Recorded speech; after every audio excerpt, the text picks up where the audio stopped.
Hello class, this is my week 3 multimedia discussion video. My name is Felipe Prado Garcia and we're going to be discussing articles from authors Gulick, Merton, and Appleby. On this slide we have the theory of organization and the division of work given by Gulick. So Gulick's theory emphasized on productivity, right? So the example that he gave was that he had a shoe factory or there was a shoe factory with 1,000 men. Each man was tasked with doing one shoe from start to end. He then narrowed it down to 500 men, but he divided labor equally based on the skills that each man have. What that did is it increased productivity and it decreased the cost because then he had to pay 500 men instead of 1,000. The other thing that he did was he included machinery, where machines were brought in to help create the shoes that even increase productivity even more and lower the costs. So basically, the theory that Gulick emphasizes on is skills. So each man has a set of skills, and in order to divide work equally, you have to use those skills in a job that's going to favor you because you can do a better job based on the skills that you have, the knowledge, the experience, everything comes into factor, right? So in the pictures that I showed, you have an office job. You have this person who is in a wheelchair, so that makes this person better suited to be in an office job. Whereas on the next picture, you have a group of people working in the fields. You have agricultural workers that are more suited into this type of work based on their skills, their knowledge, their education. There's different factors.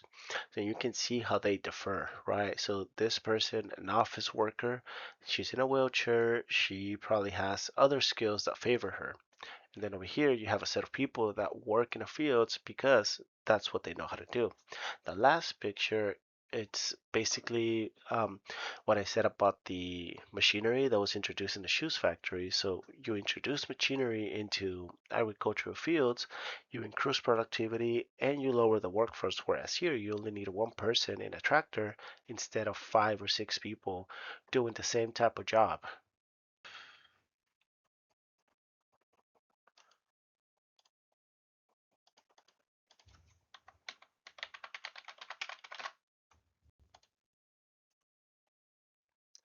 On this slide, you have bureaucratic structure and personality theory by Merton. This theory emphasizes on authority and the power that comes with that authority. So, what Merton stated in this theory was that regardless of the job, the office, or position that you're in, if it's a position that carries authority, the office or the job and everybody that's below you knows that that position carries the authority, not the person that's in the position. Another way to put this is that if there's a vacant position for an executive management or an executive position, there, whoever fills in that position has the authority because of that position, not because of who they are or because they already had it with them when they went into position. And also, Merton also included the theory of pecking order. So basically, pecking order, what it is, it's more of a formality that was introduced in the bureaucratic office system, whereas each position holds a higher authority than the next. So basically, you have someone that's in a high position, but that person has someone else working in a higher position that's above him or her, and vice versa. So basically, that's what the pecking order is, and pecking order theory is, and it falls a lot within the bureaucratic system.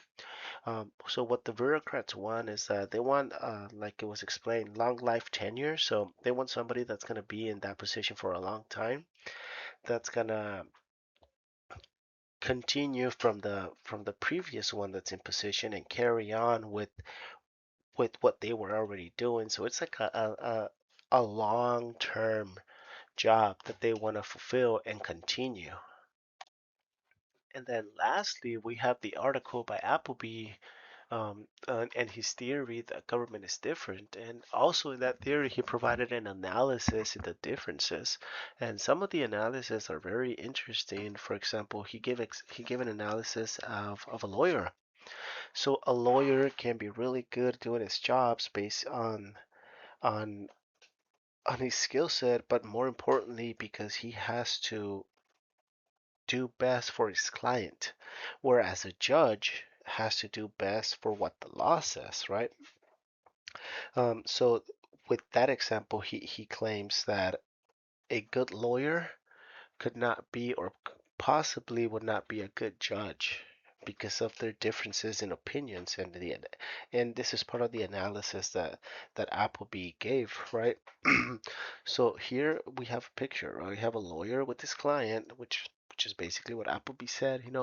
A lawyer would be good for his client, whereas the judge has to do what the law says. So vice versa, maybe if we apply the lawyer's opinions or the lawyer's way of doing his job, that might not be feasible if he were to become a judge.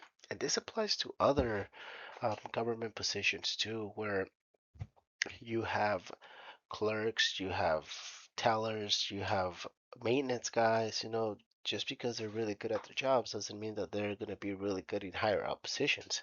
Um, And Appleby provided a really good example in there because you could be part of the maintenance crew in a federal building and you're considered a federal employee or a government employee, but you can also do the same type of job in the private sector and do just as well of a job in the government and in the private sector based on your skill set.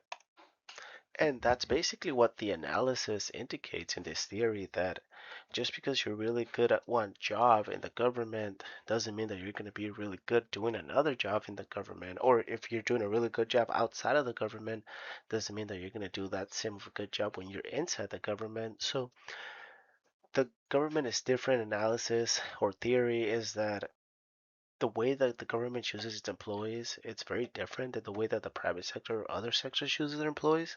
Because in the private sector, if you're good at it, doesn't matter what company you're going to, you're going to be good. But the government has different ways of doing things that might change the way you do your job, so that would make you not as good.